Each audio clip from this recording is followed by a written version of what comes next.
Olá, estamos começando nesta sexta-feira, dia 1º de julho, a penúltima conferência do Seminário Internacional Comunicar Ciência, Democracia, Cultura Audiovisual.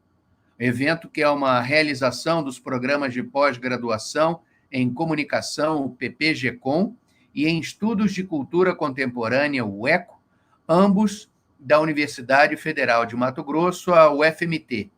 Discutimos, neste evento, duas temáticas que estão relacionadas: as novas formas de comunicação de ciência, por imagens e sons, na transformação da cultura científica entre os pares e em desdobramento para a sociedade, e o contexto atual de negacionismo, da desinformação, com os ataques à ciência e aos cientistas.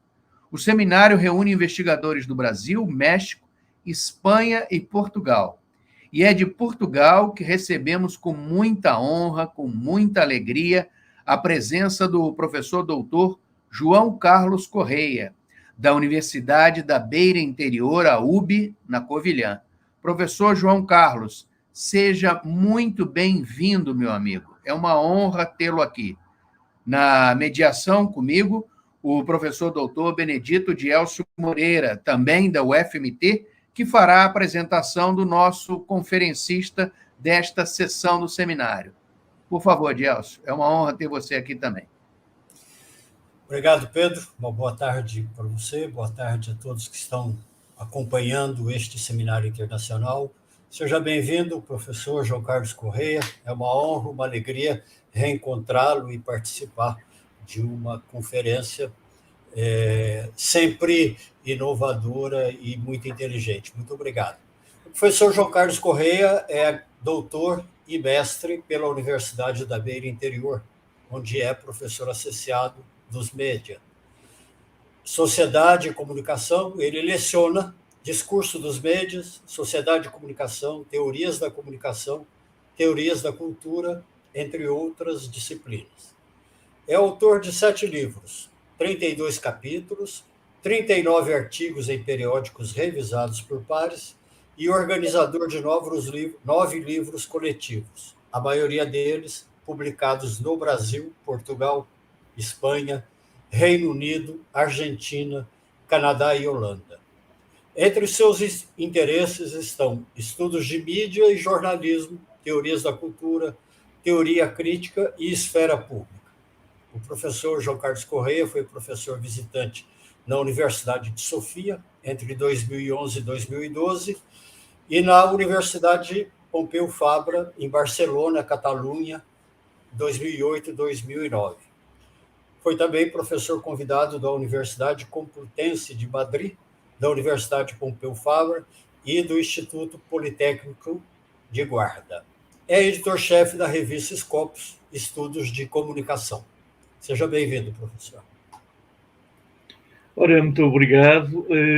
Eu, em primeiro lugar, desejo naturalmente agradecer o convite para esta participação neste Seminário Internacional Comunicar Ciência, organizado por estes 2 programas de pós-graduação, em Comunicação e Poder e em Estudos de Cultura. O meu agradecimento dirige-se às pessoas responsáveis por esses programas de pós-graduação, a professora doutora Maristela Carneiro, o professor doutor Bruno Araújo, o professor Benedito de Elcio Moreira, líder do Multimundos, e naturalmente ao meu amigo professor Pedro Pinto de Oliveira. Esta minha fala, esta fala que eu vou partilhar com vocês a partir de agora, é ainda só um momento que agora sim vou poder compartilhar convosco.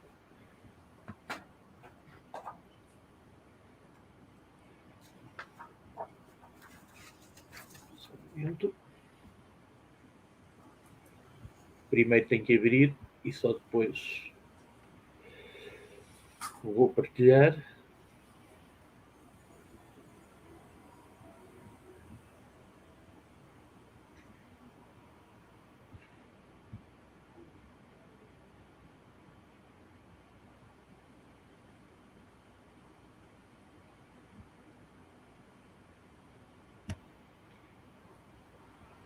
espero que estejam a ver, para auxiliar, portanto, algumas das conversas, portanto, que vou tendo convosco, parte de 3 pressupostos que gostaria de colocar em primeiro lugar. A ciência evolui hoje em circunstâncias bastante particulares. Uma forte subordinação a interesses económicos e à racionalidade instrumental, entendida como uma racionalidade centrada na performatividade técnica. Mais do que a procura do verdadeiro, interessa muito mais o desempenho, a capacidade de produzir resultados. Uma profunda influência dos interesses comerciais e corporativos na comunicação dos seus resultados, ao nível da comunicação de ciência, há hoje uma profunda intervenção por parte de interesses económicos e financeiros, e ainda um contexto de negacionismo ao qual genericamente foi aplicado um conceito extremamente ambíguo chamado de pós-verdade. Este draft, porque é um draft que se trata, registra uma espécie de oscilação pendular entre 2 formas de olhar a ciência. Uma, organizada em torno da crítica ao positivismo, a partir de uma concepção pós-metafísica da verdade como dialogismo, mais ligada a Habermas e à democracia deliberativa, e outra que está associada ao pós-estruturalismo, constatando-se que não tem faltado quem tenha associado esta concepção, o pós-estruturalismo, ao surgimento e consolidação da pós-verdade. Quando eu me refiro ao pós-estruturalismo, refiro-me a um conjunto de autores, especialmente franceses, que veem essencialmente o discurso científico como um jogo de linguagem de motivações essencialmente estratégicas e que portanto, não obedece a qualquer outro discurso legitimador que não seja as suas próprias regras internas. A partir de determinada altura, portanto, no século XX, identificou-se uma crise em torno do Estatuto da Verdade. Isto é, o problema da verdade passou a ser questionado a partir a partir da sua própria fundação. Esse questionamento decorreu na tal oscilação pendular que há pouco referíamos, um olhar organizado em torno de uma concepção pós-metafísica da verdade como resultado de um processo dialógico num horizonte comunicativo e um segundo olhar marcado pela denúncia das relações sociais e jogos de linguagem que se organizam ao redor do campo científico. Será plausível, coloca-se deste modo a questão, será plausível epistemologicamente responsabilizar pelo negacionismo científico o pós-estruturalismo por acentuar a relatividade dos enunciados científicos? A relatividade dos enunciados científicos tem vindo a ser associada ao pós-estruturalismo e é frequentemente associada ao surgimento e consolidação da pós-verdade. Assim, têm sido existentemente referidos muitos argumentos do pós-estruturalismo que parecem ter-se cruzado com a ideologia tecnoliberal na criação de um ambiente de populismo tecnocientífico, de subordinação da inquisição científica ao desempenho tecnológico. Apesar desta hipótese ser apresentada de uma forma, por vezes, abusiva, através de uma leitura desviante e apropriadora de muitos textos críticos de extração pós-moderna, nota-se, nas atuais discussões em torno destes temas, a absolutização do lugar da fala no seio dos média, feita com o recurso a um jargão que recorre a uma apropriação simplista nos casos, populista noutros do pós-estruturalismo. Resta saber até que ponto os autores deste pós-estruturalismo, Foucault ou Lyotard, por exemplo, tem nos seus textos possibilidades que autorizam estas leituras. Isto é, direto ao assunto, o pós-estruturalismo contribui para o ambiente cultural e filosófico que deu origem à pós-verdade.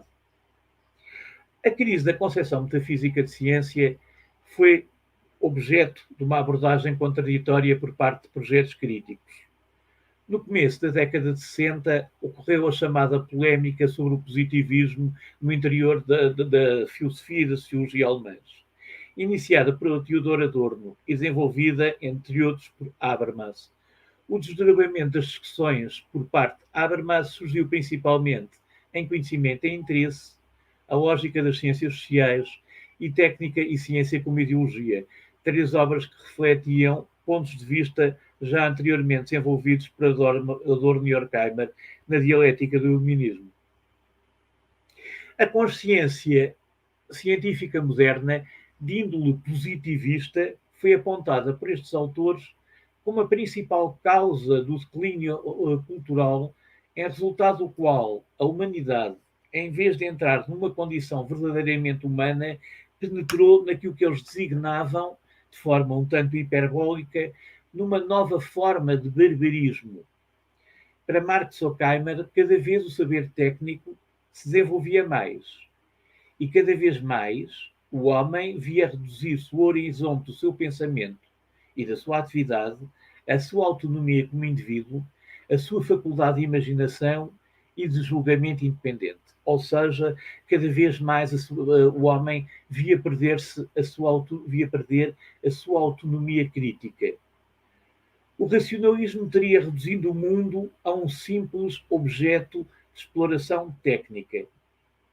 Assim, para Marcuse, por exemplo, tal tendência pode ser relacionada com uma evolução no método científico, operacionalismo nas ciências sociais, nas ciências físicas, behaviorismo nas ciências sociais.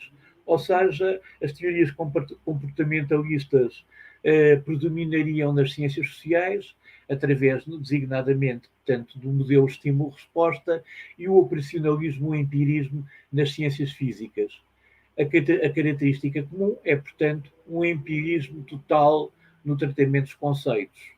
O significado é restringido à representação de operações e comportamentos especializados. Na obra Ciência, a Técnica e Ciência como Ideologia, eu engano frequentemente e troco, é Técnica e Ciência como Ideologia, eu frequentemente digo Ciência e Técnica como Ideologia, aconteceu-me algumas 40 vezes no decorrer da apresentação da minha tese de doutoramento fazer isso. Habermas aprofunda o conhecimento de racionalidade instrumental desenvolvido por Max Weber. No prefácio de Conhecimento e Interesse, Habermas define o positivismo como recusar a reflexão. Isto é o positivismo. Essa recusa à reflexão está associada à elevação do método científico, típico das ciências naturais, como única instância de verdade. Isto é, a ideia seria generalizar o método próprio das ciências naturais à totalidade do pensamento. A racionalidade da dominação mede-se pela manutenção de um sistema que permite converter em fundamento da sua legitimação o incremento das forças produtivas associadas ao progresso técnico-científico. Isto é, o conhecimento passa a estar completamente atrelado, anexado ao progresso técnico-científico. A ciência passa a ser comandada pela técnica e a técnica passa a estar atrelada e anexada ao desenvolvimento e ao crescimento económico e tecnológico. As forças produtivas já não funcionam em prol do esclarecimento como fundamento da crítica das legitimações vigentes. Peço desculpa. Mas elas próprias, forças produtivas, convertem-se na base da legitimação. É o próprio crescimento económico, é a própria performance tecnológica que se converte na base da legitimação. O problema da verdade deixa de ser um problema. O problema do desempenho, da capacidade de inovar, da capacidade de crescer, o PIB passa a ser a base da legitimação. Habermas considera que se o a priori material da ciência e da técnica é o projeto oculto de um mundo determinado por interesses de controle e dominação, não é possível a possibilidade de emancipação sem uma transformação prévia da própria técnica e da própria ciência. Ou seja, não é possível imaginar um mundo outro do que aquele que é determinado pelos interesses de controle e dominação. Não é possível a possibilidade da emancipação em relação a esses interesses se não houver uma transformação prévia dos próprios conceitos de técnica e de ciência. É necessário encontrar um conceito mais abrangente de técnica e ciência. Por isso, vai procurar reformar esses mesmos conceitos de técnica e de ciência. Portanto, não faz uma crítica à razão técnica como tal, mas faz uma crítica à sua universalização, indicando que poderá haver um conceito mais compreensivo de razão e impedindo que se faça uma sobrevalorização do pensamento científico e tecnológico como o único que serve de modelo e de paradigma ao pensamento como um todo. Se defende assim que são possíveis outras formas de experiência que não correspondem aos padrões do pensamento científico e tecnológico. Formas de experiência essas que não podem ser elevados apenas ao nível da instância experimental. Podem surgir outras formas de conhecimento que servem de critério diferente das ciências exatas para verificar a cientificidade. As ciências naturais podem ser objeto de uma comunidade de debate que acontece no âmbito podem ser objeto de um debate que acontece no âmbito de uma comunidade científica, e sendo assim vai retomar uma ideia que tinha surgido no pragmatismo americano em Peirce e Dewey. A pesquisa científica é dialógica, é uma instituição de homens que agem juntos, que falam entre si. Os princípios da pesquisa metódica são estabelecidos a partir de um consenso entre a comunidade de pesquisadores, por meio de um debate crítico, no qual são ativadas outras formas de racionalidade que não exclusivamente a racionalidade técnica, mas também aquilo a que ele irá chamar, como iremos ver mais à frente, uma racionalidade comunicacional baseada na intercompreensão. Ao debater os princípios e critérios em questão, os pesquisadores não estão a formular nenhuma teoria, mas estão a tentar-se entender-se com o objetivo de alcançar um consenso. Surge então a ideia de que, paralelamente à racionalidade típica das ciências naturais, há uma racionalidade hermenêutica voltada à compreensão que ele irá designar como racionalidade comunicacional. Habermas utiliza em ciência e técnica como ideologia uma distinção entre trabalho e interação. A ação instrumental orienta-se por regras técnicas que se apoiam no saber empírico. Porém, estas regras técnicas que se apoiam no saber empírico não podem ser um método padrão que serve de norma e de standard para todo o saber. Estas regras implicam, em cada caso, prognósticos sobre eventos observáveis, físicos ou sociais. Tais prognósticos podem revelar-se verdadeiros ou falsos. Peço desculpa, verdadeiros ou falsos.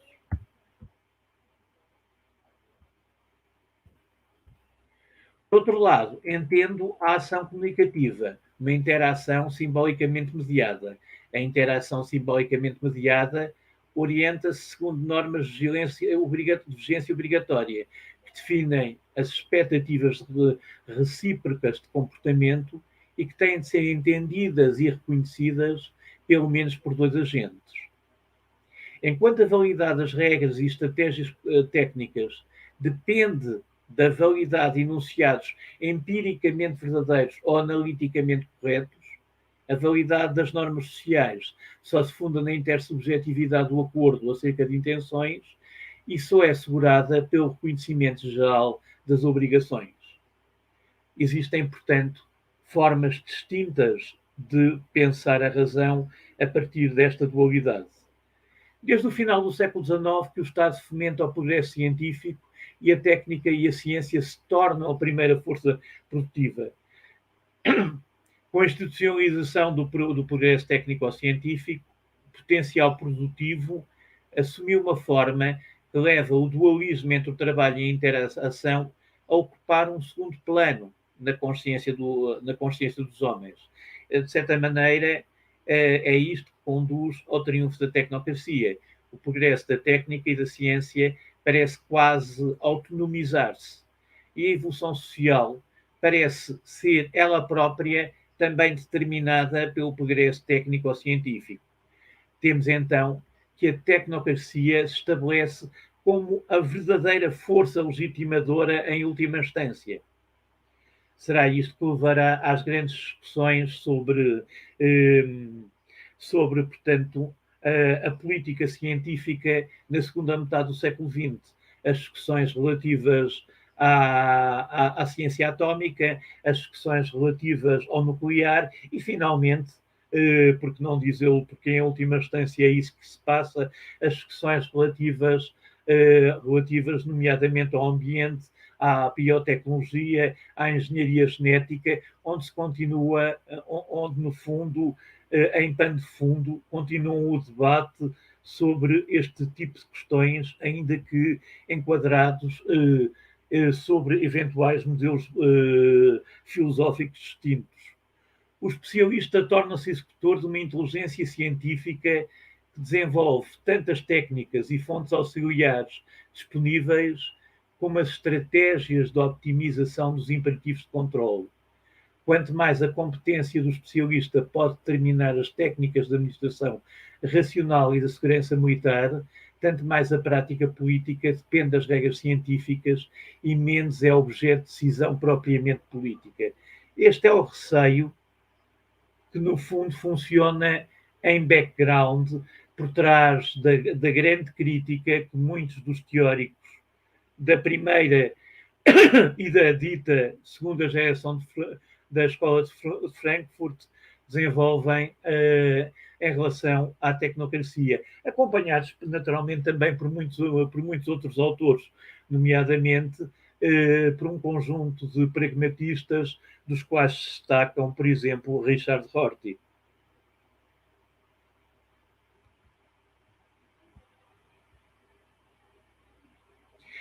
Um conceito que ganha esta discussão, esta crítica ao cientismo e à tecnocracia não era algo de novo e tinha sido já iniciada no princípio do século. Tinha sido lançada pelo próprio Husserl nas últimas das suas conferências. E, aliás, Habermas vai retomar um conceito husserliano, o conceito de mundo da vida, quando diz que a superação da tecnocracia supõe o conceito do mundo da vida, o qual propõe uma virada, um turn, que põe no centro da discussão a experiência cotidiana como parte do mundo compartilhado intersubjetivamente, no qual cada sujeito vive, fala, atua como os demais sujeitos. Isto é, há uma partilha intersubjetiva comum de um mundo. Essa experiência intersubjetiva comunicada expressa-se de forma linguística em sistemas simbólicos, nos quais o saber acumulado é dado aos sujeitos particulares como tradição cultural. O que é importante é que também as ciências naturais, como aliás já dizia Husserl, estão inseridas neste contexto. Erraríamos a constituição de um mundo da experiência, lembra Habermas, se não percebêssemos que a ciência está enraizada no mundo da vida e que este mundo da vida constitui o fundamento de sentido da realidade cientificamente objetivada. A teoria da constituição do conhecimento da natureza tem que anteceder, portanto, uma teoria do mundo da vida. E esta questão é fundamental, porque pressupõe a ideia de uma racionalidade partilhada que antecede uma simples racionalidade baseada na descoberta isolada.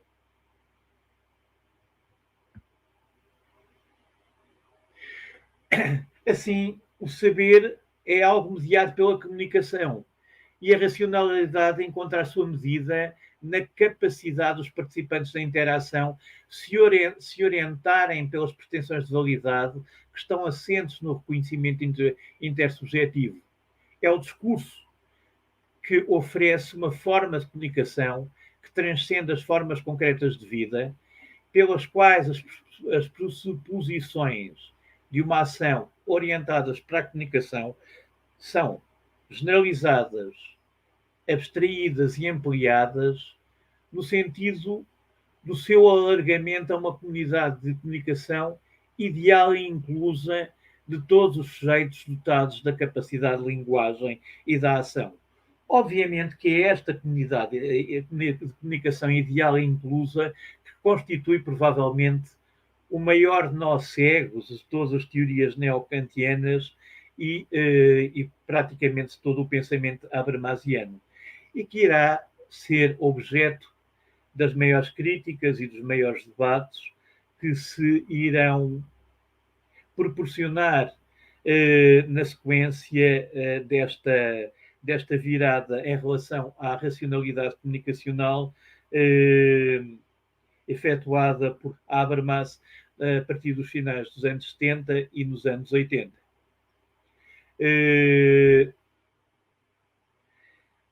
Consequentemente, e pegando um pouco, e antes de desenvolver essa mesma polémica, irei relacionar esta ideia com o desenvolvimento que ela conheceu no próprio conceito da opinião pública. Consequentemente, muitos seguidores de Habermas em torno da democracia deliberativa afastaram-se das concepções elitistas que consideravam que a opinião pública é sempre uma junção de preferências individuais. Reduzir o processo de decisão coletiva à agregação de preferências privadas implica sempre uma confusão entre o tipo de comportamento apropriado ao espaço do mercado e o comportamento adequado a um fórum. E o mesmo se aplica às políticas de decisão científica. A escolha orientada pelo consumo assenta na obtenção de objetos e de recursos necessários à satisfação das necessidades próprias, enquanto a escolha política diz respeito às preferências e oportunidades de vida de outros, pelo que as decisões, para serem legítimas, têm que ser refundadas por razões de interesses coletivo que possam ser sujeitas ao debate e discussão públicos. Partilhando este ponto de vista, um dos partidários da democracia deliberativa que mais participou na discussão sobre políticas científicas, o australiano John Dryzek, desencadeia uma crítica da prevalência da racionalidade instrumental do tipo meio-fim, puramente formal, na vida pública e privada. Dryzek argumenta que o espalhar da racionalidade instrumental conduz à burocratização e concentração do poder nas mãos de elites tecnicamente competentes que tratam a política, nomeadamente a política científica, como um assunto que lhes diz respeito a eles e não aos cidadãos, impedindo uma concepção dos sujeitos sociais como livres e iguais e incapazes de uma cidadania ativa. Na democracia deliberativa, a ênfase, nomeadamente na discussão da política científica, deve ser colocada no pressuposto de que a democracia necessita de cidadãos cuja influência no processo de decisão se estenda à participação racional no debate público sobre as questões de interesse coletivo. a concepção democrática de bem comum, desta forma, não se restringe à agregação das preferências individuais, mas articula-se com o debate e a deliberação. Há uma oposição binária entre a concepção agregativa e a concepção deliberativa. A deliberação, por definição, especifica que os indivíduos comunicam relativamente às decisões coletivas em termos que possibilitem uma ação, uma aceitação reflexiva por parte dos que ficam sujeitos à decisão. Esta racionalidade fundar-se-ia nas condições de possibilidade tacitamente presentes nas nossas práticas linguísticas, orientadas idealmente para um consenso não constrangido. Como escreve Hannah Arendt, the power of judgment rests on the potential agreement with others, and this enlarged way of thinking cannot function in strict isolation or solitude. It needs for the presence of others in whose place it must think, whose perspective it must take into consideration, and without whom it never has the opportunity to operate at all. A chave desta concepção reside em larga medida na presença de formas de comunicação racional.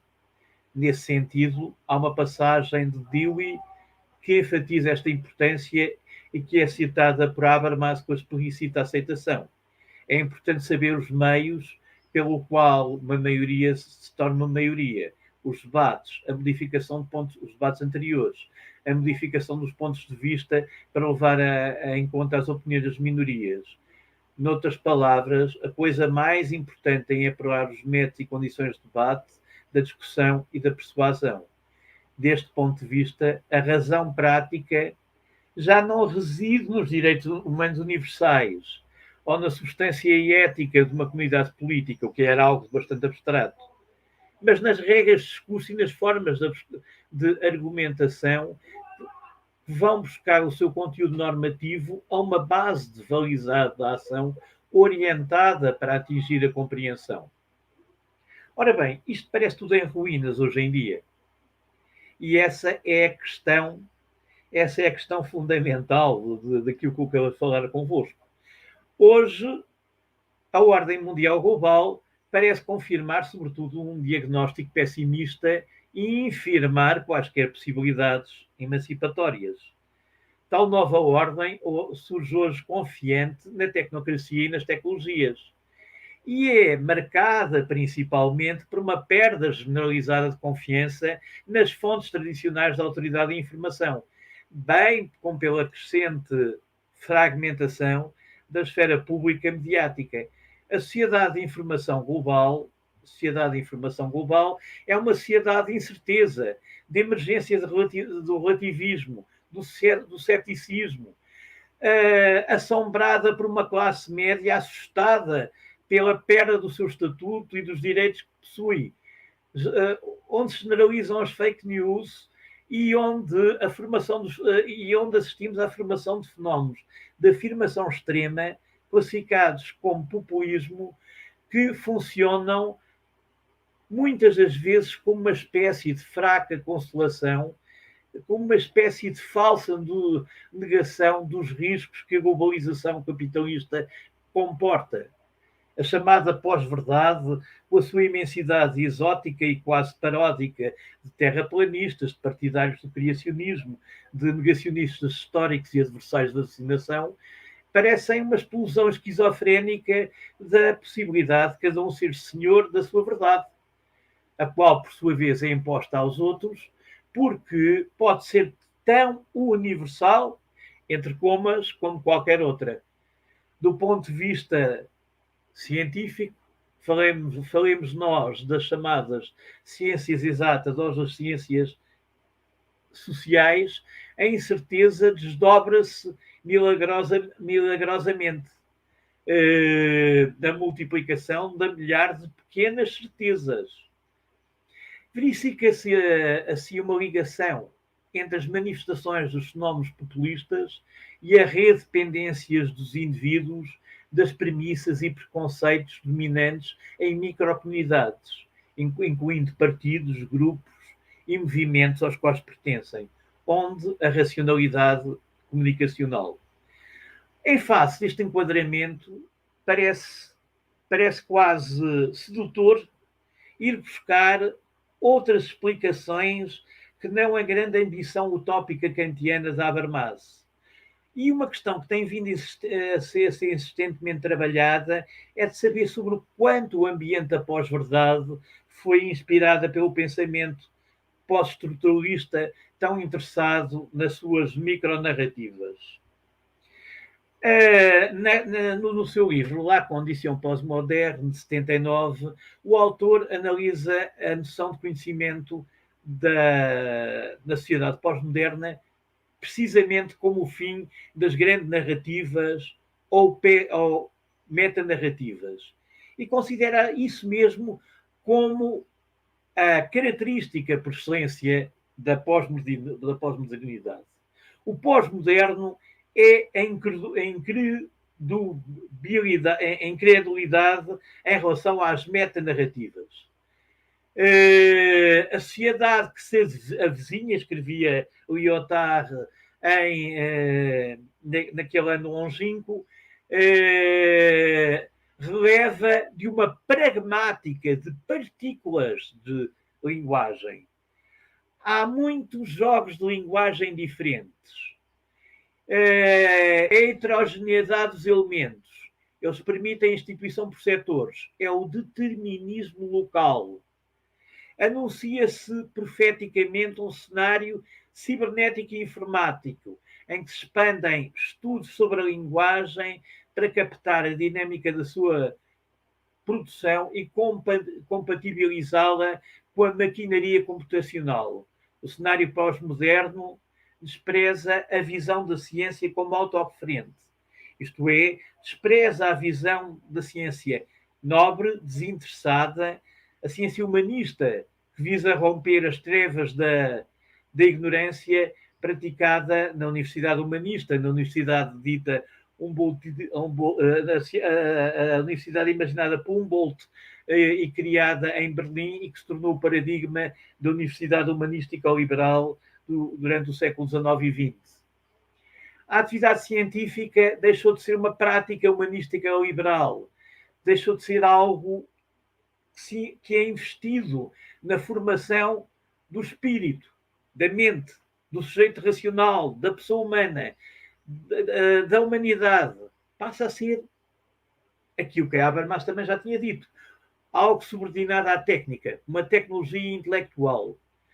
O novo discurso legitimador passa a ser o desempenho, uma performance que impõe não só o fim do discurso humanista liberal por parte do Estado, por parte do capital e mesmo por parte da universidade. O importante já não é mais afirmar a verdade, mas sim localizar o erro no sentido de aumentar a eficácia instrumental. O que é erro é aquilo que impede a eficácia. O saber muda de estatuto. O saber científico é apenas um discurso. O que interessa é ver a capacidade de adequação da linguagem e, para isso, multiplicam-se os estudos sobre linguística, comunicação, cibernética, informática, matemática, computador e suas linguagens, compatibilidades entre linguagens máquina, problemas de memorização, de bancos de dados, etc.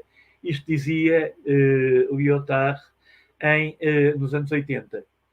Na economia da ciência, dizia também o mesmo Lyotard, agora há fornecedores e utilizadores de conhecimento, produtores e consumidores de mercadoria. O saber é produzido para ser vendido. A intimidade entre ciência e técnica é o resultado da crise dos fundamentos das ciências na modernidade. A partir da condição pós-moderna, o que se assume é que o enunciado será tanto mais legítimo quanto melhor o seu desempenho, performance ou eficiência. em vez de a resposta à suspeita contra os grandes relatos da modernidade, Lyotard diz que o que interessa são os jogos de linguagem. A linguagem é fragmentada. O que interessa não é a universalidade, são as regras locais de linguagem, os lances, os enunciados que provocam efeitos discursivos esperados ou inesperados. O jogo da ciência é a disputa entre enunciados do conhecimento verdadeiro através de recursos proposicionais lógicos, argumentativos e experimentais. A finalidade do diálogo não é o consenso, mas sim a erupção dos novos enunciados. A pragmática do saber científico não é o consenso, é o dissenso. A destruição das grandes narrativas é um resultado inerente à própria busca do conhecimento. O relativismo cognitivo associado à pós-modernidade, dizem alguns dos críticos de Lyotard, impõe uma espécie de pacto anticomunitário. A realidade passa a ser vista como uma esfera tão cheia de meandros, perspectivas divergentes e de grupos heterogéneos, que a busca pela verdade já não representa mais uma missão prioritária. Florescem discursos pluralistas em que o escrutínio crítico das evidências dá lugar à escolha de grupos aos quais pertencer e cujas narrativas devem ser subscritas e propagadas. Algumas características centrais e nefastas da pós-verdade são a polaridade comunicativa das bolhas digitais e a natureza viral das fake news, como decorrentes, sobretudo, da ampliação do controle de dados na internet. As práticas do discurso estão submetidas ao que é induzido nas redes e impulsionado pelo uso de hashtags, desafios de fotos, memes, gírias, correntes do WhatsApp, etc. Mas será que há uma ligação umbilical entre aquele pensamento epistemológico e esta cultura contemporânea? Nos anos que seguiam à publicação de La Condition Postmoderne, leitores críticos como Axel Honneth, Richard Rorty, Sheila Benhabib, entre outros, questionavam o que interpretavam como uma visão puramente negativa da política, baseada na negação da universalidade de instituições existentes, consenso e comunicação, sem fornecer uma base para essa negação ou uma nova orientação para a política. Para autores como Andrew Calcott, Lyotard participou na criação da nova ortodoxia intelectual, que permitia apenas verdades e não a verdade, sempre plurais, frequentemente personalizadas, inevitavelmente relativizadas. Ainda que de uma forma mais defensiva que Foucault, Lyotard enverdava-se na ideia que a vontade de conhecimento era a vontade de poder, que as pretensões de validade são apenas pretensões camufladas ou sublimadas de poder. Uma época pós-moderna, no qual todas as narrativas foram abandonadas, a própria noção de emancipação corre o risco de ser classificada distópica. De acordo com esta leitura, com a leitura pós-moderna, a tragédia da cultura ocidental reside na predominância de uma consciência racional hostil à diferença. Matthew McLean considera que uma retrospectiva do trabalho de Lyotard sobre a diferença pode nos ajudar a nos orientar no clima sociopolítico que foi apelidado de pós-verdade. Se não vejamos. Different, em geral, nomeia uma disputa ou uma falta de acordo. O diferente ocorre quando duas ou mais partes não falam a mesma língua e não compartem nem mesmo um terreno comum que um terceiro possa explorar para garantir que cada parte faça o esforço de se colocar no lugar do outro. Imaginemos dois povos que lutam um contra o outro e sendo que um deles pretende julgar os membros do outro povo à luz do seu próprio direito. Obviamente, há um não reconhecimento de uma lei comum que é um caso típico de um diferendo. Sempre que houver uma divergência no sentido de Lyotard, as partes não compartilham uma une raison commune. É como se não houvesse uma lógica universal e uma linguagem em geral a que pudessem recorrer para resolver o seu conflito. Qualquer instância de tradução de um idioma para o outro seria automaticamente uma petição de princípio. Constituiria mesmo uma traição.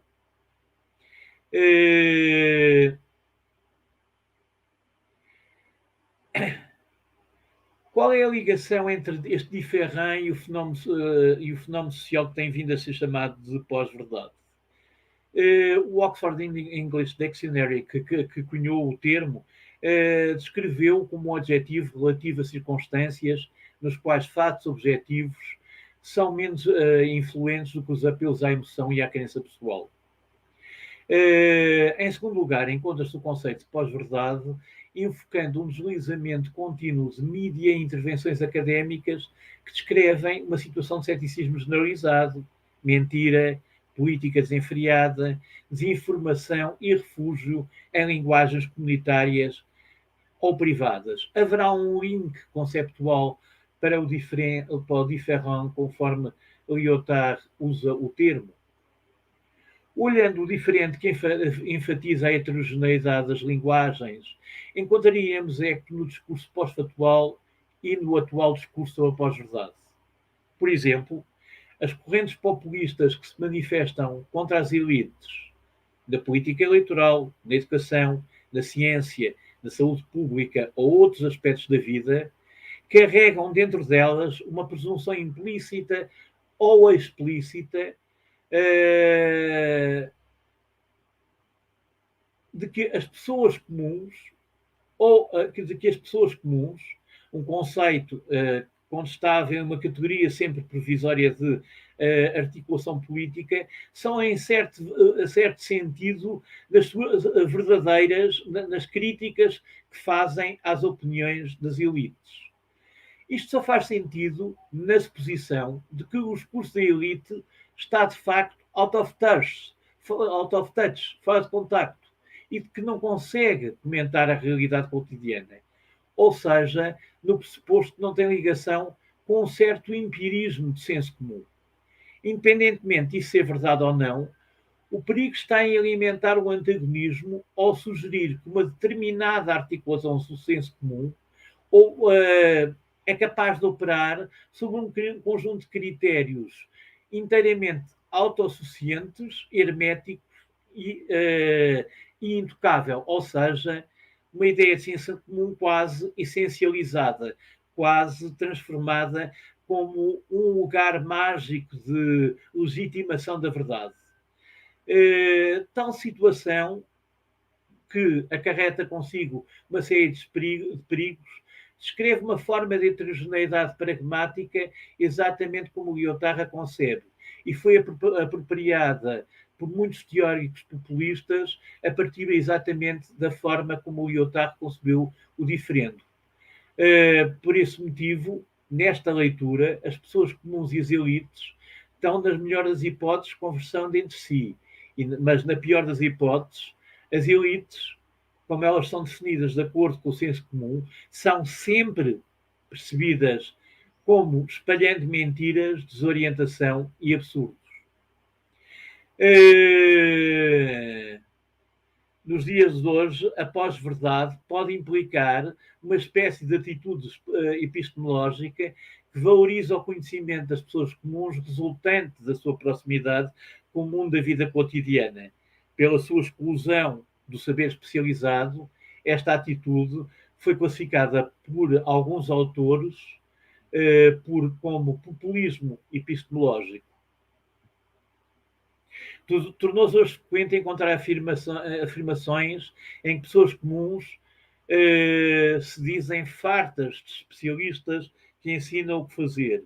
São as pessoas comuns que têm acesso ao conhecimento prático por meio das suas experiências cotidianas, das quais os especialistas se teriam afastados, gerando uma forma de alienação marcada pelo cientismo.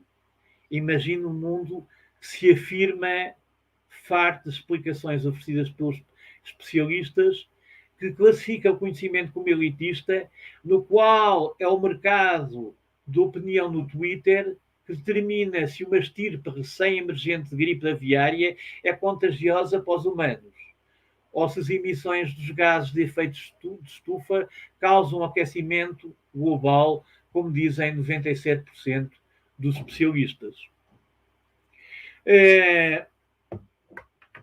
Claro que isto não decorre diretamente da forma como o Lyotard colocou o problema, mas decorre, sim, já da forma como alguns autores, como Chantal Mouffe, por exemplo, interpretaram a forma como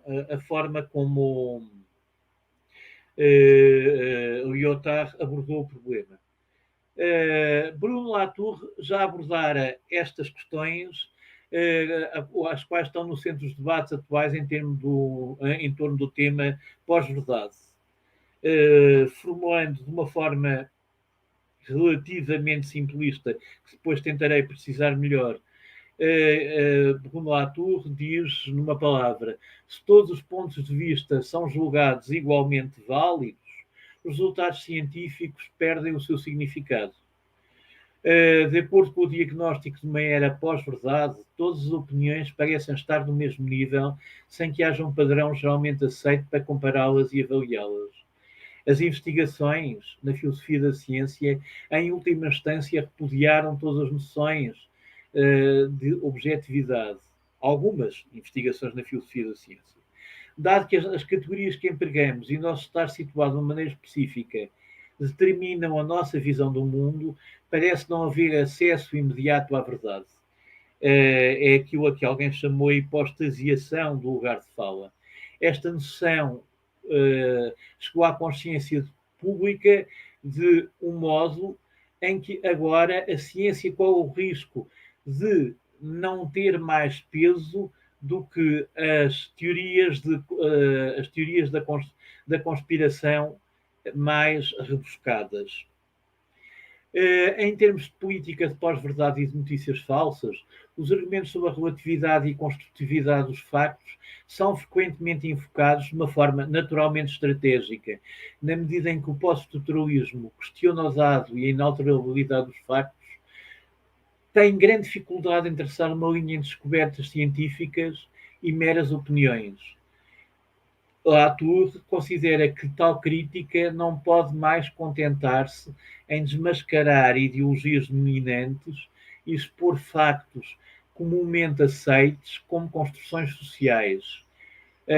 Se o fizer, estará, querendo ou não, fazer o jogo daqueles que tentam minar os factos, tornando-se mais uma engrenagem na máquina da arbitrariedade da pós-verdade que torna impossível a crítica profunda.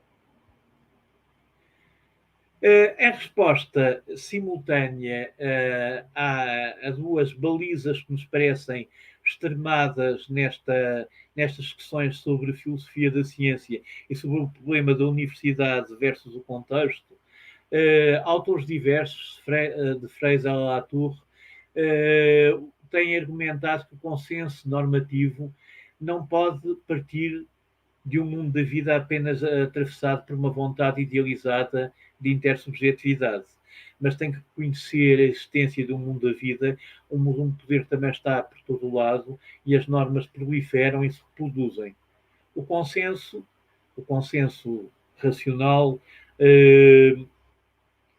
praticado por todos os praticantes, levado a efeito por todos os praticantes numa interação em condições de igualdade, não é a única forma de articulação das pretensões universais de validade, já que se precisa de se articular com o diferendo como uma factualidade. Um diferendo que assuma pretensões de universalidade, por exemplo, uma revolta contra o tratamento desigual com base em preconceitos, tem, por sua vez, como horizonte a obtenção de um consenso onde sejam reconhecidas pretensões de verdade, de reciprocidade e de igualdade. Implica uma insistência na categoria de espaço público através de uma leitura crítica que supere algumas das dificuldades que fazem sentir nas propostas habermasianas, mas continua a suportar a ideia de universalidade como forma de garantir o reconhecimento de identidades e de linguagens excluídos ao nível do género, da etnicidade e de outras formas de diferenciação cultural. É nesse sentido que se pode falar de uma nova política, que passa pela exigência de criação de múltiplos espaços públicos, ou seja, que passa uma prática política que implica a transformação de significados, normas e sensibilidades, levada a efeito a partir do ponto de vista dos grupos que lutam pelo seu reconhecimento. E, neste caso, o reconhecimento ganha uma pretensão de validade universal em contínuo fazer. Os processos de negociação existentes na vida cotidiana só podem ser analisados em toda a sua extensão se tivermos em conta as relações de poder e dominação existentes entre os participantes e as alternativas que existem no caso de o acordo se romper ou nem sequer encontrar condições para se realizar. É neste sentido que se pode falar de uma política que passa pela exigência de criação de novos e múltiplos espaços públicos. Peço desculpa, não é repetir. Nada obsta a que o conflito, o diferendo, tal como o entendemos, comporta em si pretensões de universalidade normativa, o que implica a perspectivação da possibilidade de um consenso. Ao invés, nada obsta, antes de tudo aconselha que qualquer ordem democrática tenha uma dimensão conflitual que passa pela erupção de movimentos sociais que ponham em causa o acordo racionalmente fundado obtido num dado momento. Finalmente, nada obsta a que o consenso como categoria ideal conheça os seus limites justamente graças ao reconhecimento de que a legitimidade terá que conhecer uma certa positividade, com reflexo nas leis, na instituição e na governabilidade.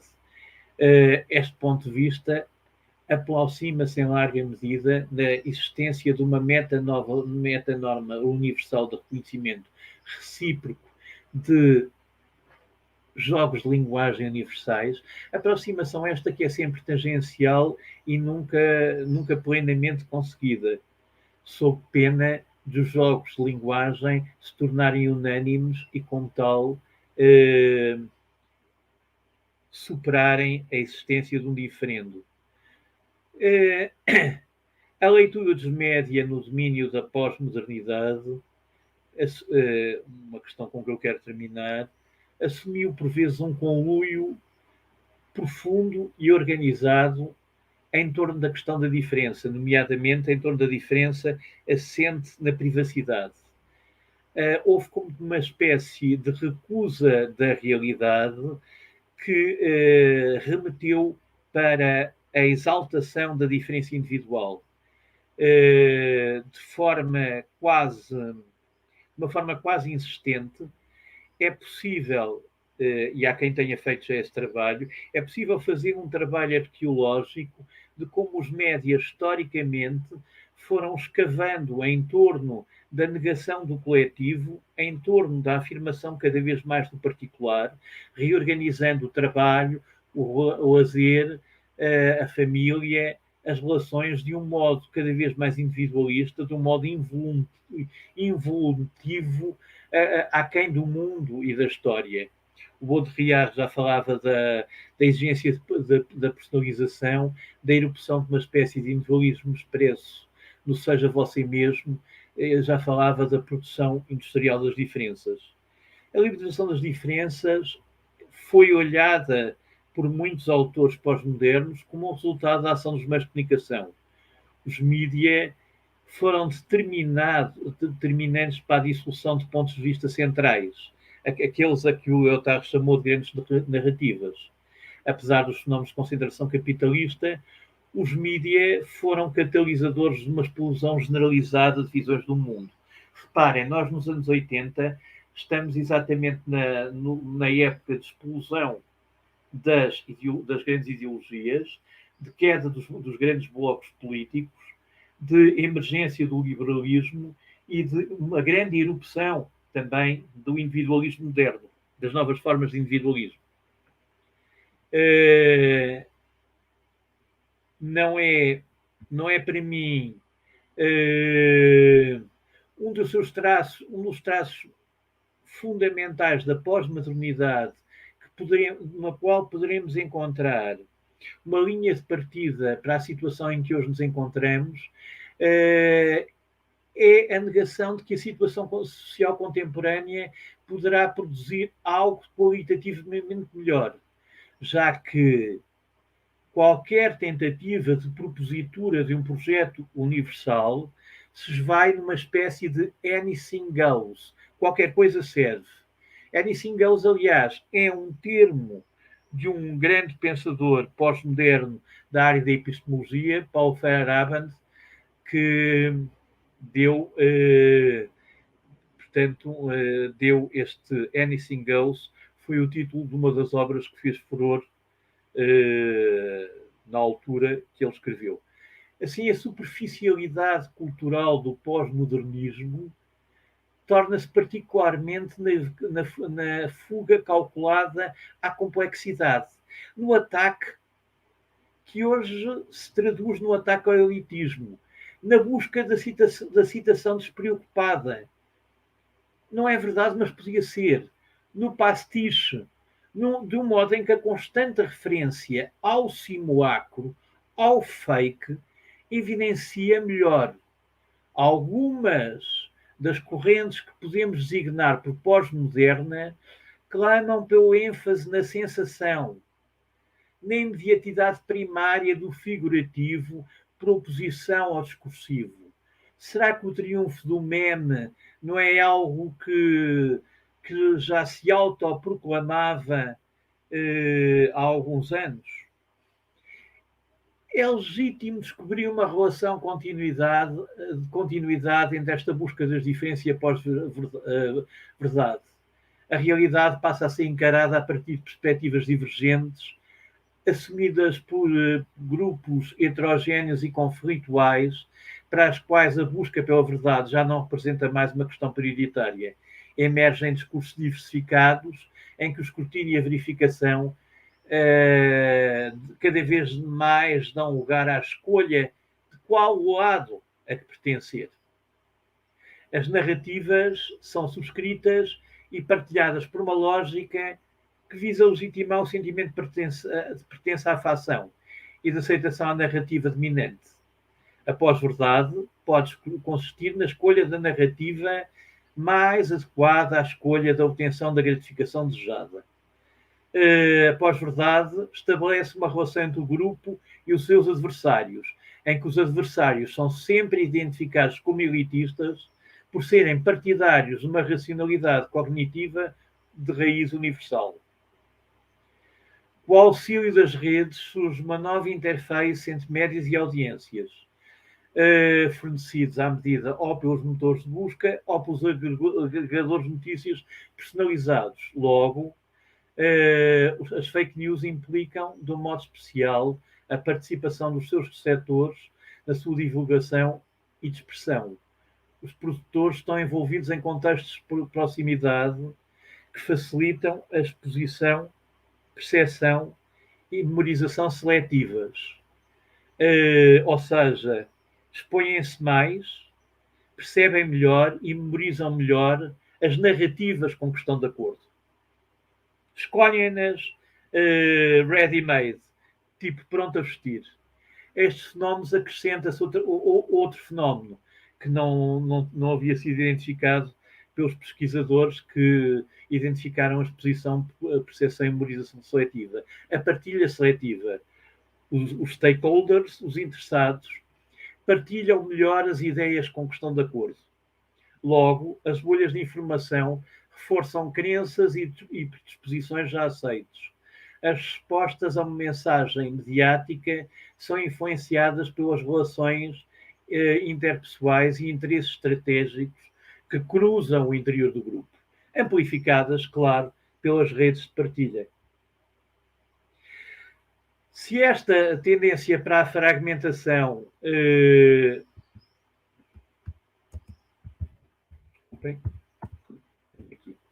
Esta tendência para a fragmentação macula claramente as possibilidades de uma opinião pública alargada, racional. A comunicação dos grandes mídias de referência sobre ciência, por sua vez, não nos entusiasma muito. Está em larga medida detida por grandes interesses mediáticos, relacionada nomeadamente com lobbies farmacêuticos, entre outros. Lembrando Walter Bueno, os lobbies atuam intensamente durante períodos de crise, nomeadamente por grandes corporações e setores empresariais, vislumbram oportunidades de garantir e ampliar os seus privilégios. Não é possível contemplar sequer a Organização Mundial de Saúde como um organismo acima destes interesses, tendo em vista, nestes dois casos, a influência decisiva de instâncias políticas e empresariais. Confirmando o diagnóstico das teorias críticas que já vinham de longe, empresas e governos apropriam-se da ciência e tecnologia com o objetivo de garantir privilégios, subjugar adversários e favorecer interesses. A contrapartida do progresso técnico é quase sempre um monopólio, sendo que esta perspectiva predadora e monopolista, cito uma entrevista de Walter Bueno, é fácil de identificar em áreas como a indústria bélica, de saúde, agroquímica e biotecnologia. As relações entre ciência e tecnologia e sociedade, permeadas por uma rede complexa de interesses e compromissos, exigem uma nova postura do jornalismo científico, agora mais do que nunca uma postura, dir-se-ia, uma perspectiva crítica do processo de divulgação em ciência e tecnologia. Até porque, conforme alerta o mesmo investigador, há que ter em conta a concentração dos meios de comunicação e das agências de publicidade, fruto de um processo avassalador de aquisições e de fusões. A divulgação científica e o jornalismo científico precisam urgentemente incorporar uma perspectiva crítica, sintonizando-se com o interesse público e com uma comunicação de sentido orientador que vislumbre uma perspectiva crítica. Neste sentido, que tipo de reflexão temos para oferecer? Confesso que a visão do Lyotard da ciência parece-me extremamente estranha e estranhamente atual, mas perigosamente impotente. Impotente por ser realista, mas ao mesmo tempo parece aderir à realidade como se nada pudesse fazer. A da Habermas parece-me extremamente realista, mas por outro lado extraordinariamente normativa. Teremos que recuperar a ideia de espaço público, provavelmente apostando no associativismo científico e na formação crítica de comunicadores de ciência, mas mantenho em relação a esta proposta, dado o próprio ecossistema académico e universitário, o mais profundo, mantenho em relação a esta perspectiva, o mais profundo dos ceticismos. E agora aqui pararia a partilha para conversar convosco sobre esta pequena charla que tive o prazer de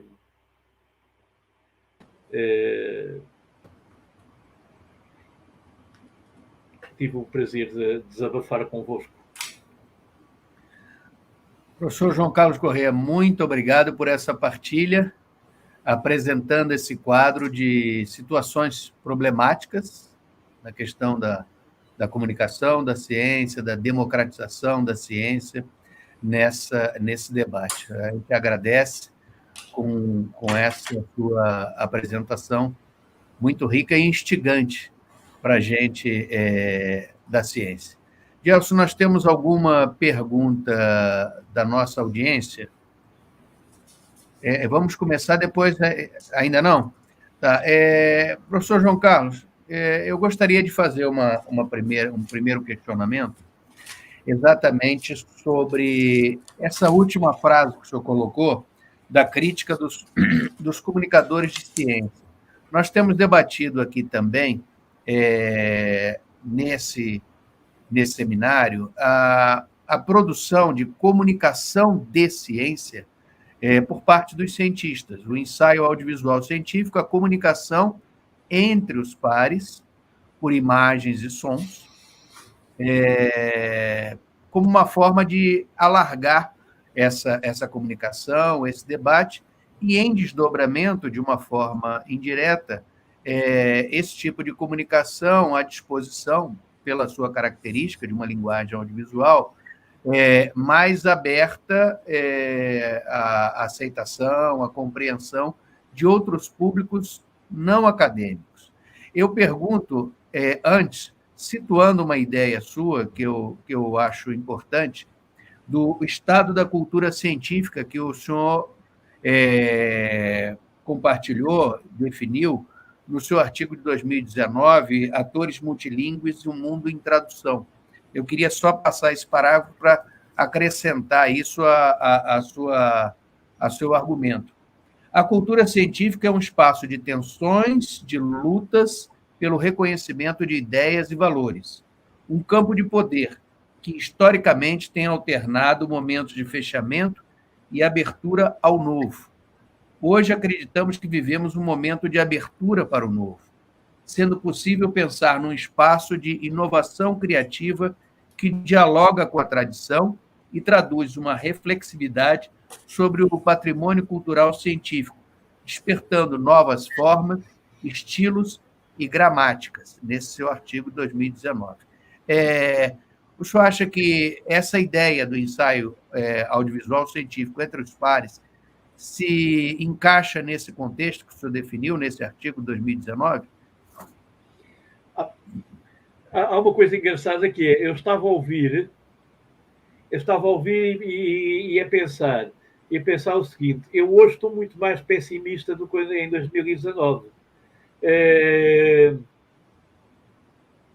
Não me pergunto porquê, mas a sensação que eu tenho, a minha sensação, quer em relação ao mundo académico, quer em relação ao mundo das revistas científicas, quer em relação, portanto, ao mundo da comunicação de ciência, é bastante mais desencantada do que provavelmente seria em 2019. Eu quero acreditar que haja esse lado. Eu quero acreditar que esse lado exista e acredito mesmo que esse lado exista, mas hoje aquilo que se fez sentir mais na minha intervenção foi o lado de uma certa preocupação. Foi o lado de uma certa preocupação. De certa maneira, aquilo que eu vejo neste momento é o seguinte: de um lado, há uma proliferação de negacionismo científico brutal, é um facto, portanto, se calhar até... E, por outro lado, aquilo que vejo também é, nunca como hoje, encontrei a penetração de tanto interesse corporativo dentro da grande mídia como presentemente. Na Europa, neste momento, nota-se muito. Sei que no Brasil também existe esse problema, e neste momento nós temos aqui temos o povo ensanduichado, isto é, as pessoas comuns, os cidadãos comuns, a gente ensanduichada entre duas situações que são os negacionistas e os populistas, por um lado, os mentirosos, e por outro lado, a mídia de referência premiada por interesses económicos e corporativos, sem fornecer, nem sempre fornecendo material que nos possa esclarecer. Portanto, obviamente que esta situação é perigosa, e essa situação faz com que a necessidade de aprofundar a comunicação-ciência e da criação de comunicação científica destinada a públicos não científicos,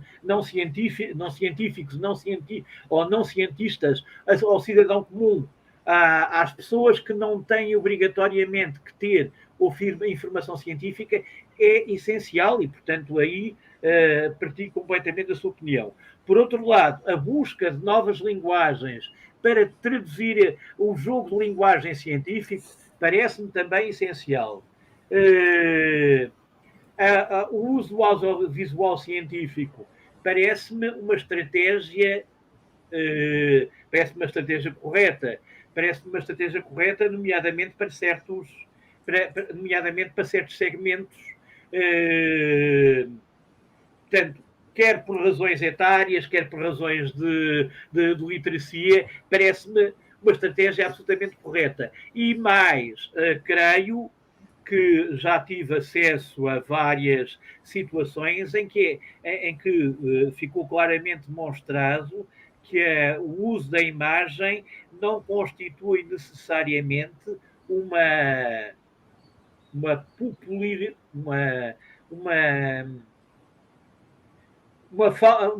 retirar riqueza à mensagem científica. Portanto, não sou completamente a favor dessa ideia. Quer dizer, não há uma ameaça assim, em questão de termos de popularidade, uma democratização. Aliás, já fui vítima, portanto, de uma apropriação audiovisual de um ensaio meu por parte de um professor que pratica audiovisual científico e fiquei satisfeito. Já foste citado em um audiovisual científico, publicado na revista Tecmirim, que, aliás, tem uma belíssima iniciativa, né? Nós tivemos aqui a participação dos editores da revista Tecmirim, uma revista espanhola da Universidade Rei Juan Carlos, tratando sobre essa questão. Dielso Moreira, alguma questão para o professor João Carlos? Eu queria um pouquinho, professor, falar desse certo pessimismo que o senhor colocou, que de certo modo todos nós estamos envolvidos nessa atmosfera, né? Temos de um lado os populistas que na época analógica abraçavam seus eleitores e seus seguidores, frequentavam as casas e levavam cestas de alimentos, enfim, mas mantinha na pobreza, né? Mantinha a população na pobreza e explorava isso eleitoralmente, ainda explora no Brasil, principalmente. Né? Sim. Agora, esse abraço se dá na rede, na bolha, né? Ele se aproxima. O pré-modernismo e o pós-modernismo convivem. O antes e o novo convivem juntos. E aí eu ia chegar na ciência, né? E nessa convivência, nesse processo, quanto mais a ciência se isola, menos ela participa. Se ela tenta participar, ela é confundida no seu rigor, né? Você tem uma série de problemas nessa ordem. E aí tem essa questão econômica da mídia, de fato, né? Hoje, o que se movimenta esse processo todo é a comunicação. E qual seria, na opinião do senhor, um processo em que a ciência poderia efetivamente contribuir no rompimento dessas bolhas ou na possibilidade de ter uma reflexão mais humana e mais centrada no coletivo? Olha, nós temos eu acho que as coisas. Pensar as coisas em termos de grande teoria às vezes é estéril. Nós temos um projeto que se chama Ciência Viva, que é de um cientista, que é liderado em todos por um cientista de Coimbra, que é sobretudo um homem extremamente generoso e um grande comunicador, chamado Carlos Fiolhais, que, portanto, faz imenso por aquilo que é. Vamos lá ver. Ligar a ciência ao mundo da vida não é uma questão filosófica, é uma questão prática. É uma questão filosófica e é uma questão prática. É uma questão de agir também. É uma questão de agir. E eles têm feito imenso como? É necessário lançar projetos junto das populações em que as populações sintam que estão envolvidas na compreensão do que é a ciência.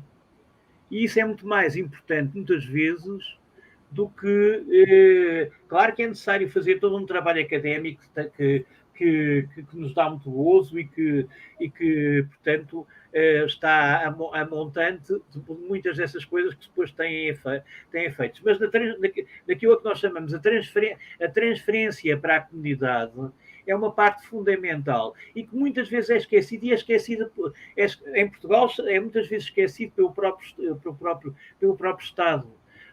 Quer dizer, nós temos que sacudir os sapatos e ir ter com as pessoas.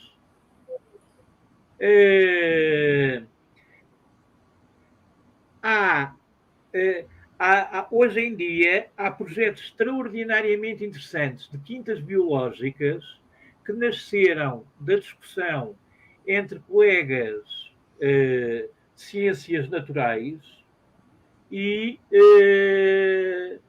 populações rurais. Há projetos extremamente interessantes. As pessoas aprenderam ciência.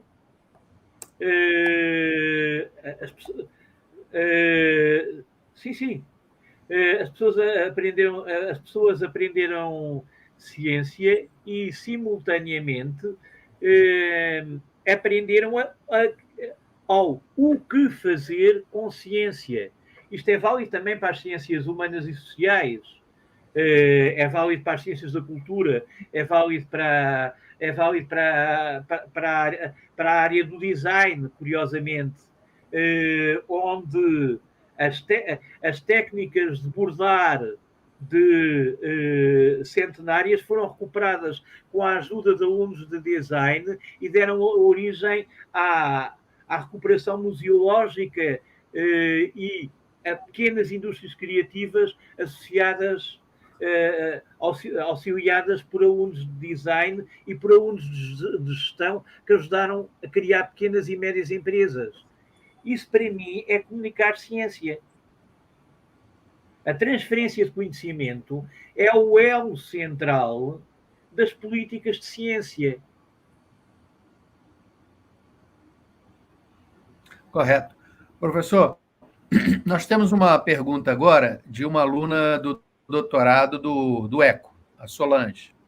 Vou pedir a Safira para colocar a pergunta da tela da Solange. O senhor está vendo aí, professor, a necessidade ou não de carteira para exercer o jornalismo pode estar relacionada a esse contexto de incredulidade na ciência e na universidade e no enaltecimento de pós-verdades?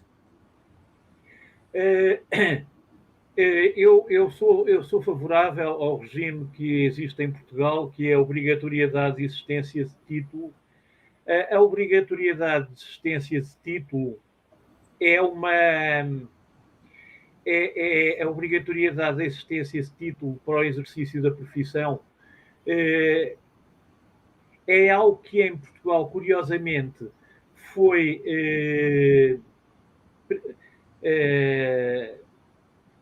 contrariado pelas entidades patronais e defendido por sindicatos.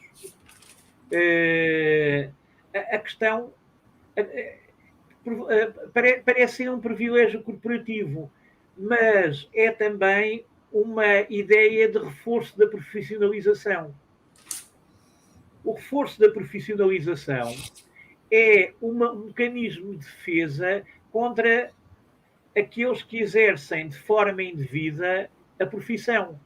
Aqueles que exercem de forma indevida a profissão podem, por razões variadas, cair mais facilmente em situações menos corretas e, portanto, podem ser mais permeáveis à publicação de enunciados menos verdadeiros e, portanto, contribuir para a divulgação de enunciados menos rigorosos, o que em ciência, obviamente, é mais... não só em ciência, mas também em arte e também em política. Mas em ciência, por maioria de razão, é obviamente preocupante. Esta é a minha posição. Professor, vamos falar ainda em jornalismo, sobre a divulgação científica através do jornalismo científico. Quais seriam hoje os desafios para esse jornalismo, especialmente aquilo que o senhor estuda também, que é essa parte das comunidades, das pequenas comunidades. Como é que se coloca o papel do jornalismo, dos jornalistas, na divulgação científica nessas instâncias de comunidades? há experiências interessantíssimas. Tanto o Sul Informação, por exemplo, que é um jornal do Algarve, tem uma... Vale a pena verificar o facto de eles terem criado um pequeno clube científico que hoje tem muita aceitação por parte dos... porque, repare, as pequenas comunidades têm uma lógica de nicho, muitas vezes, não é?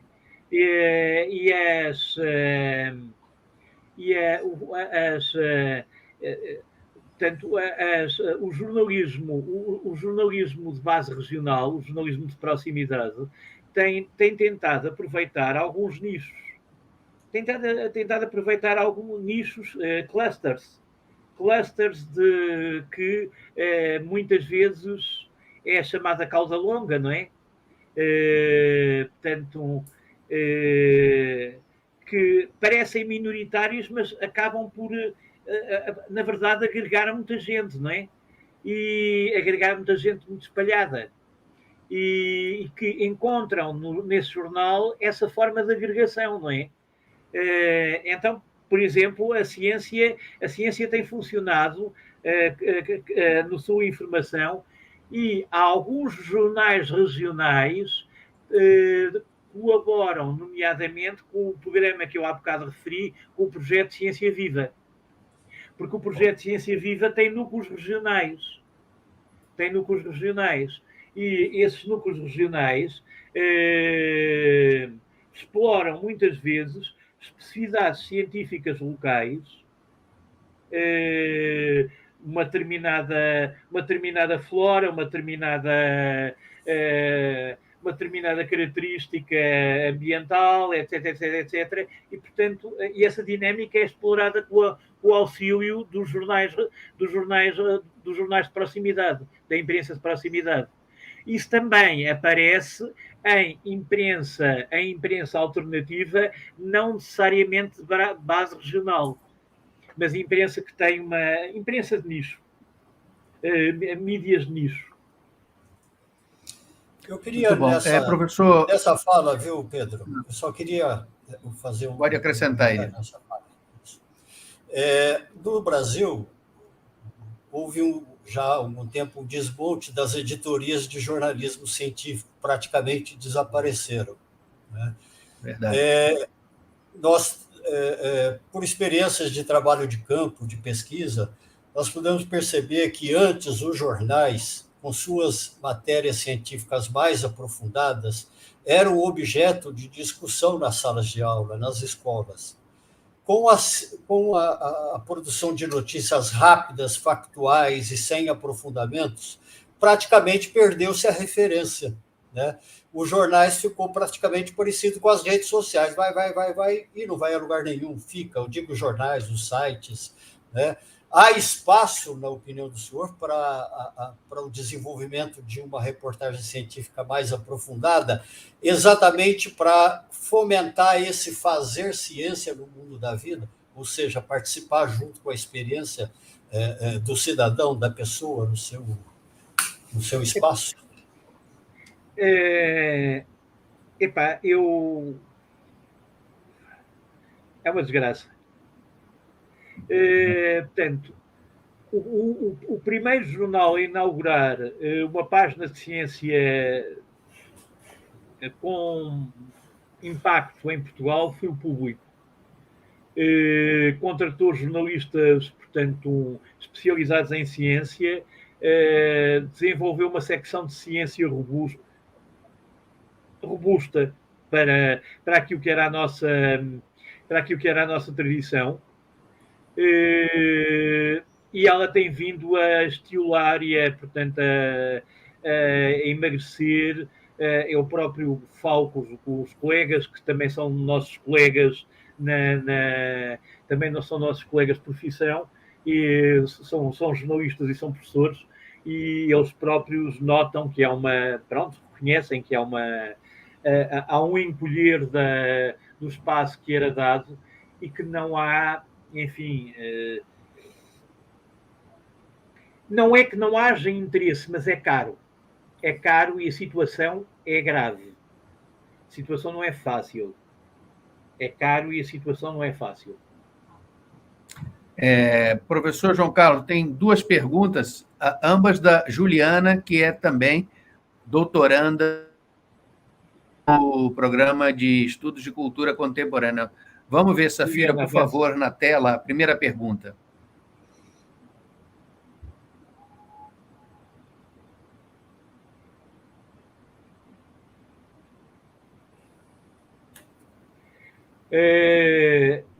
Nós perguntámos, nós fizemos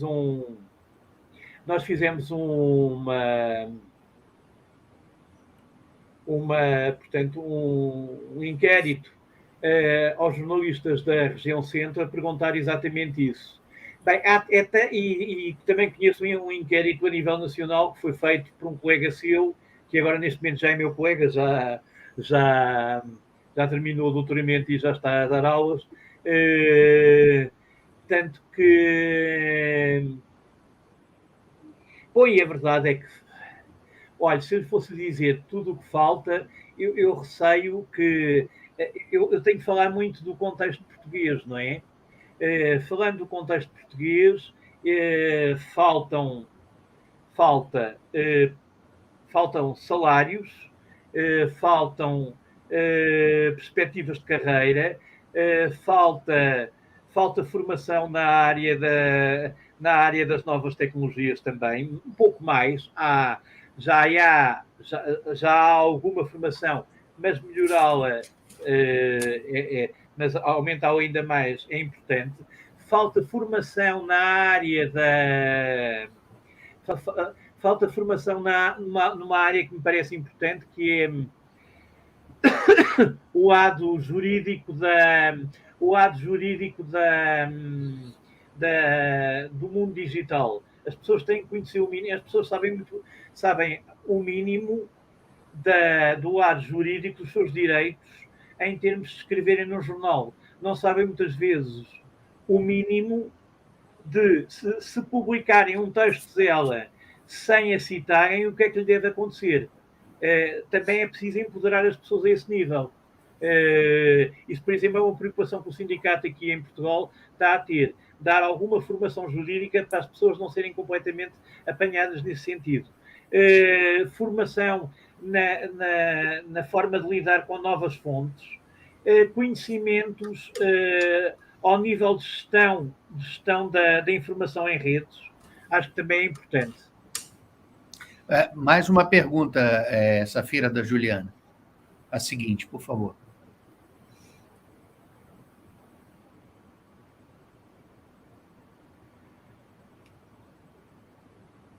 Outro questionamento, essa ação de ir até as populações não seria um impulsionamento das atividades de extensão das universidades? Sim, deve ser, mas não só. Também pode ser... Pode partir de professores, alunos, núcleos, associações de cidadãos, etc. Nós, por exemplo, temos feito isso juntamente com uma ONG, com uma organização não governamental que portanto, mas que frequentemente vem ter connosco. Portanto, ela toma mesmo a iniciativa. Quando nós nos esquecemos, eles vêm-nos lembrar e nós temos muito gosto em fazer isso. Mas devia ser um impulsionamento das atividades de extensão das universidades. E acho que isso é fundamental também que o seja. Gelson, você tem alguma pergunta agora? Sim, eu acho que, professor, esse quadro que nós encontramos hoje, ele não favoreceria o fortalecimento do jornalismo regional como porque, na verdade, a gente verificou por algumas pesquisas nas redes que os debates, você tem debates globalizantes com celebridades e tal, mas elas estão centradas também nos aspectos e nas questões regionais, situais, onde a pessoa vive, né? O mundo da vida está ali. Isso, de alguma forma, favoreceria a mídia regional comprometida, digamos assim, mais profissionalmente com o jornalismo e menos com o espetáculo, a performance? Não percebi. Esse cenário favorece a mídia regional, a mídia centrada numa determinada região, e não pensar globalmente como um todo. Quer dizer, ela auxiliaria a resolver, a participar dos problemas localizados dentro de um campo específico, coisa que há muito tempo não se tinha. A mídia regional era como um suporte, um apêndice, não tinha. Em São Paulo, por exemplo, nós tínhamos Gazeta em tudo quanto é bairro, né? Gazeta de Pinheiros, Gazeta da Lapa, Gazeta do Brás, Gazeta. Cada jornal tinha cada bairro tinha o seu jornal. Mas o que valia era o noticiário da Folha, do Estadão, do Jornal da Tarde, Diário Popular e dos grandes jornais. Agora, a questão, esse cenário atual favorece o fortalecimento da mídia regional, na opinião do senhor? Nós temos andado a pensar muito nisso. Fizemos um projeto sobre isso, andámos 3 anos a pensar nisso. Eu, neste momento, tenho uma perspectiva. Eu acho que nós vamos assistir a Portugal tem uma mídia regional um bocado diferente, bastante diferente. É uma mídia regional que ainda está muito ligada a realidades rurais pré-modernas e que tinha uma certa ligação às terras do interior. E que manteve alguma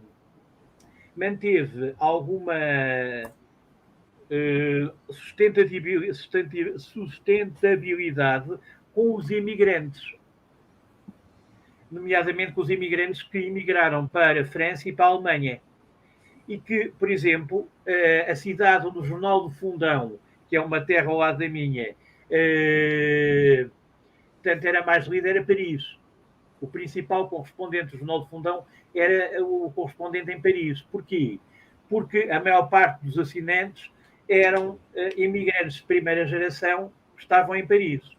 Agora, toda essa lógica está a começar a desaparecer. E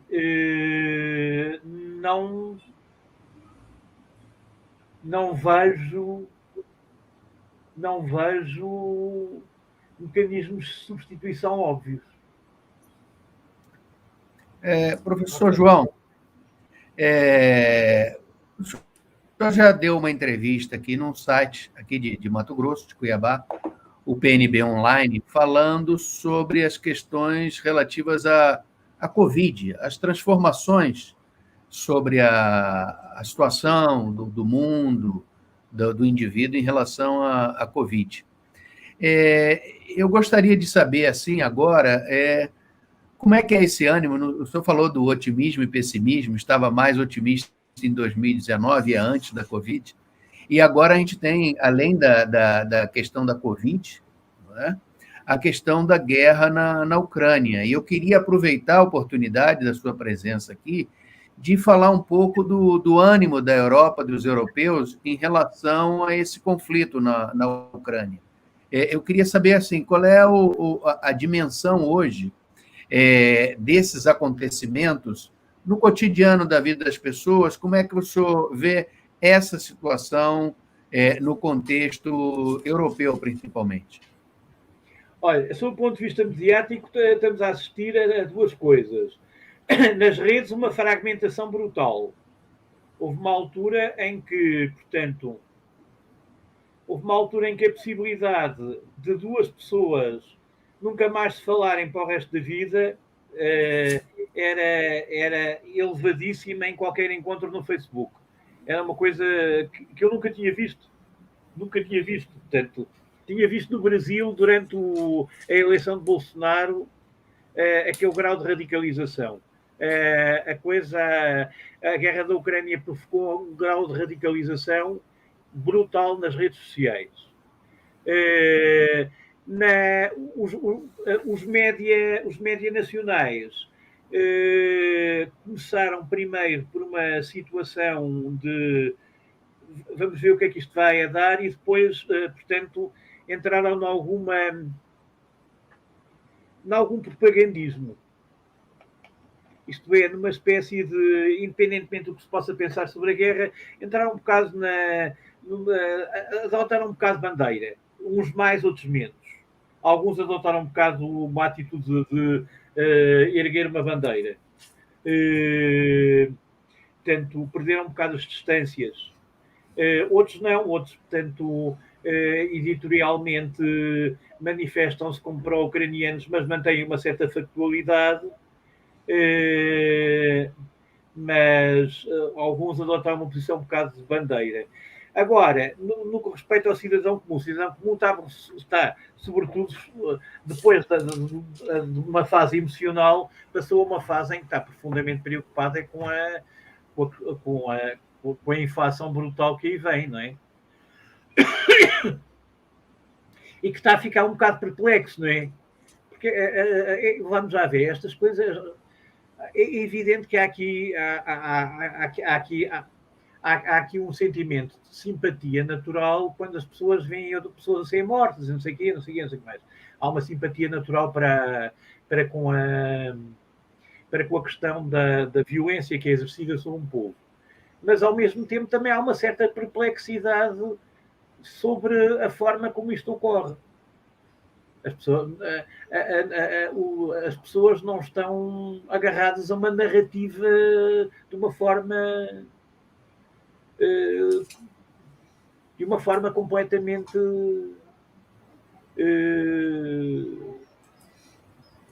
não se sentem completamente realizadas com a existência de uma narrativa oficial. Nem sequer os governos, creio eu. Noto toda a gente um pouco... Ainda um estado ainda de perplexidade e de ceticismo. Dá uma perplexidade também. Gelson, alguma pergunta?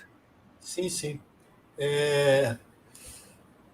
A responsabilidade da comunicação mais ampla, jornalística, na cobertura desse processo favorece ainda essa ideia divisionista e de enfrentamentos? Ou é possível pensar na cobertura hoje da guerra da Ucrânia como uma cobertura mais alinhada a uma leitura, digamos assim, mais próxima da vida do povo, da população, ou continua sendo, ou está sendo, uma cobertura também que estabelece as diferenças e não favorece a troca de conhecimento, não favorece a transferência de conhecimento sobre um episódio atual e tão importante? Não, nós temos televisões que parecem porta-vozes da NATO. Portanto, temos outras que conseguem manter um bom nível de debate. Sim, é um pouco isso. Porque, quer dizer... Então, é um pouco isso, na opinião do senhor, veja, porque a imprensa sempre foi, de um certo modo, e o senhor mesmo colocou na sua fala, que a comunicação está, de certo modo, subordinada, né, aos poderes econômicos. E aí a mídia regional também fica submetida ao poder local, enfim. É sempre uma situação muito complexa, e eu concordo, de muito difícil encaminhamento. Mas, no caso específico da guerra, e se tratando das questões de migração, da questão de acolhimento das pessoas que são sacrificadas em todo esse processo, na opinião do senhor, entendimento de que, de um modo geral, a cobertura jornalística favorece o acolhimento daquelas pessoas que são mais prejudicadas nesse processo, né, como aconteceu com os haitianos, por exemplo, está vendo agora com os ucranianos. Há uma postura mais acolhedora, na opinião do senhor, por parte da imprensa? Relativamente aos refugiados, há uma atitude extremamente positiva relativamente aos refugiados ucranianos. Só que a atitude relativamente aos refugiados ucranianos, que eu acho boa, devia ter sido igualmente boa noutros casos, e não foi. Ou pelo menos foi, comparativamente, acho que não foi, acho que foi escassa noutros casos. Quer dizer, eu recordo-me de imensos casos de gente que sofreu muito, não é? E que não obtiveram tanta cobertura como os ucranianos. Os ucranianos estão de facto a sofrer muito, muitos deles estão a sofrer muito. Eu preocupei-me com uma aluna minha que é ucraniana, fui saber dela como estava, ajudei a instalar-se porque ficou sem, portanto, sem financiamento, estava sem financiamento porque os pais, portanto, foram obrigados a fugir. Portanto, acho normal que façamos isso, não é? Mas quer dizer, isso também devia ser normal noutras circunstâncias, não é? Devia ser normal também noutras circunstâncias, ucranianos, russos, toda a africanos. gente. Africanos, claro, evidente. Não... E de facto, quer dizer, isso é uma coisa que choca muita gente, é que o tratamento mediático, a hiperbolização do sofrimento ucraniano Mas há coisas muito interessantes. Por exemplo, nós temos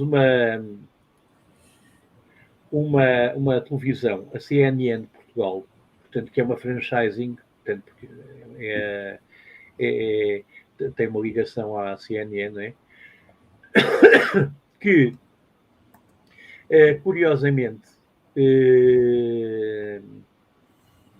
tanto a maior parte dos analistas militares que tem são pró-Moscovo. São acusados de serem pró-Moscovo. São acusados, porque eles são bastante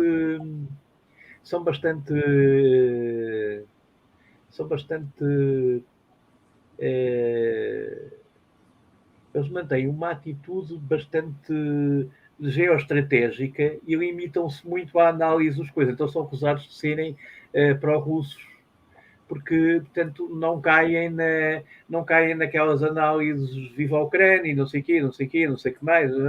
Pelo contrário, fazem análises militares.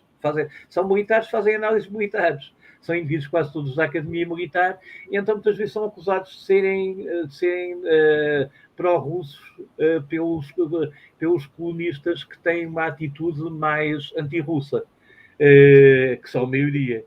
E curiosamente eles fizeram um programa, essa coisa fez um programa sobre jornalismo em tempo de guerra, em que entrevistaram jornalistas e os jornalistas foram bastante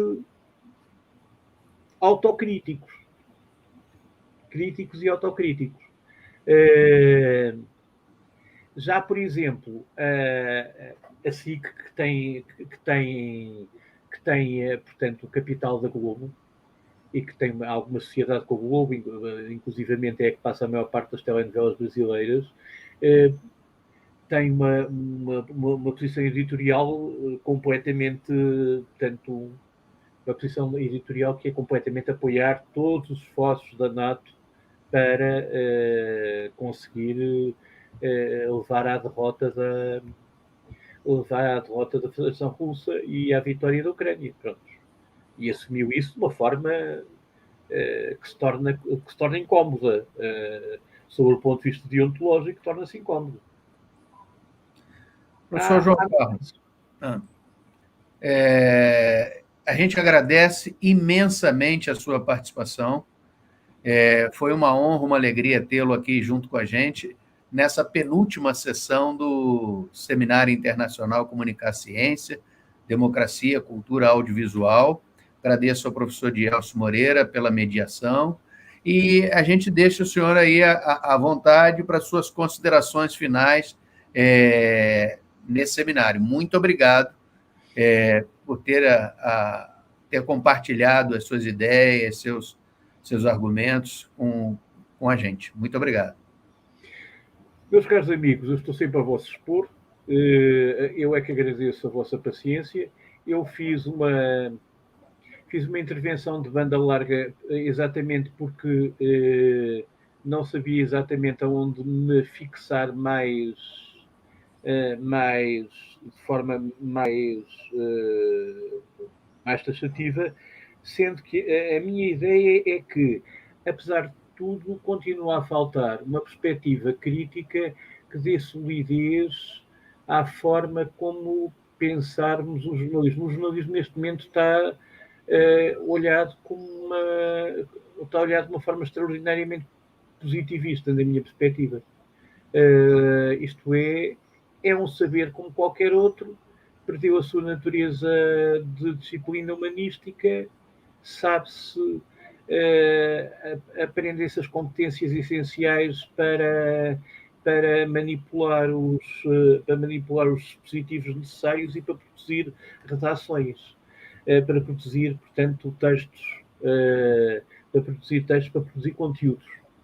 E isso creio que é algo que as pessoas têm que ganhar consciência, que é necessário ultrapassar talvez esse momento, que é um momento do qual todos somos corresponsáveis e do qual também não somos totalmente responsáveis.